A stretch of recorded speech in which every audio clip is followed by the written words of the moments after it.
À la une, la « tolérance zéro » de Trump provoque une crise au sein de parti républicain. Une vue aérienne d'un centre de rétention à Tornillo, au Texas à la frontière mexicaine où sont hébergés des milliers d'enfants mexicains, en file indienne sur la photo, le 19 juin 2018.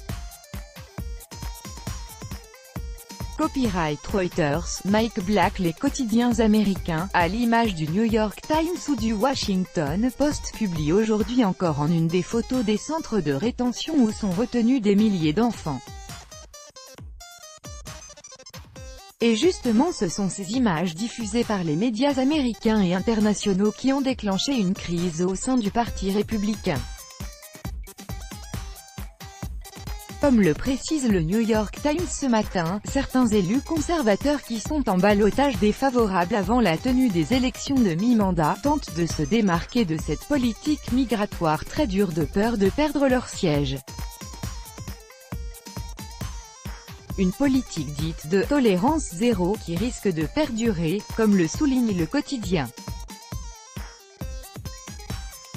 Pourtant Donald Trump a déclaré hier être prêt à soutenir une réforme de l'immigration qui mettrait fin aux séparations des familles. Mais comme le précise le New York Times, cette promesse inclut une condition, celle de construire le mur à la frontière avec le Mexique et donc de débloquer les fonds nécessaires, ce qui ne semble pas envisageable, croit savoir le quotidien. Cette crise politique n'agite pas que le camp républicain, les démocrates sont également très remontés. Hier mardi, alors que le président Donald Trump sortait d'une réunion avec les républicains au Capitole, une élue démocrate l'a interpellé en lui criant « Vous avez pourtant des enfants, monsieur le président. Est-ce que aimeriez qu'on sépare vos enfants ?» Une question restée sans réponse, précise le San Francisco Chronicle. Le quotidien ajoute également que les démocrates ne soutiendront pas un nouveau projet de loi présenté par les républicains, même s'il inclut de mettre un terme aux séparations des familles, comme l'a confirmé Chuck Schumer, le chef des démocrates au Sénat. Les démocrates qui travaillent sur le propre projet de loi et qui espèrent être en mesure d'obtenir des soutiens d'élus républicains qui ne cautionnent pas la politique du président Donald Trump.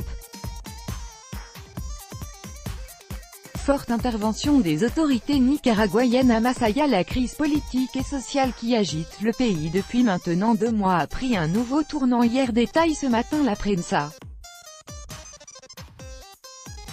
La police, ainsi que des groupes paramilitaires et des groupes motorisés armés ont littéralement pris d'assaut cette ville de 100 000 habitants située à une vingtaine de kilomètres de la capitale Managua, ville qui s'est déclarée en rébellion contre le président Daniel Ortega. À l'aide de bulldozers, les autorités ont détruit des barricades qui bloquaient les axes routiers. Des forces de l'ordre qui sont intervenues en tirant à tout va, selon des témoins cités par le quotidien. Bilan de cette journée, 6 morts et des dizaines de blessés par balles selon la prensa. Le quotidien publie par ailleurs la réaction de la conférence épiscopale nicaraguayenne. Son porte-parole n'a pas hésité à parler de personnes maléfiques et inhumaines en parlant de Daniel Ortega.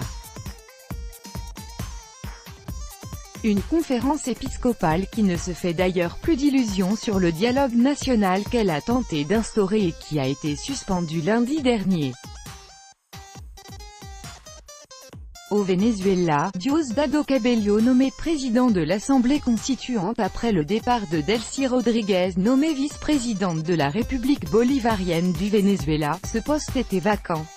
Et celui qui a été choisi pour l'occuper est loin d'être un inconnu.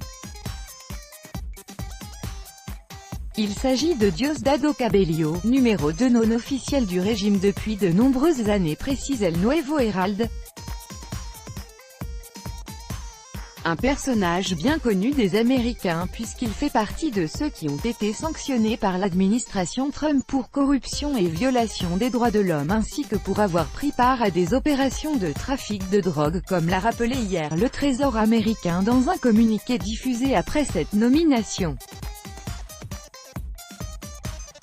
Et puis, toujours concernant le Venezuela ce mardi, Iván Duque, le nouveau président colombien qui prendra ses fonctions au mois d'août a annoncé qu'il ne nommerait pas de nouvel ambassadeur au Venezuela et qu'il comptait travailler avec la communauté internationale pour dénoncer le régime de Nicolás Maduro, annonce ce mercredi El Espectador. La sélection colombienne à l'agonie, on ne pouvait pas faire pire comme début, estime ce matin une bonne partie de la presse nationale. Le rêve commence par un cauchemar, titre ainsi El Heraldo. La Colombie s'est inclinée 2-1 face au Japon et a pris un carton rouge dès la 3e minute. Ce qui, selon le sélectionneur, en plus de la défaite, est un handicap supplémentaire pour cette équipe. José Pekerman dans les pages d'El Tiempo estime que ces joueurs ont dû puiser dans leurs réserves en jouant presque toute la rencontre à 10 contre 11. Un facteur qui pourrait coûter cher aux Cafeteros, le surnom de cette équipe, qui affrontera dimanche prochain la Pologne dans un match qui pourrait marquer la fin de l'aventure dans ce mondial russe en cas de défaite.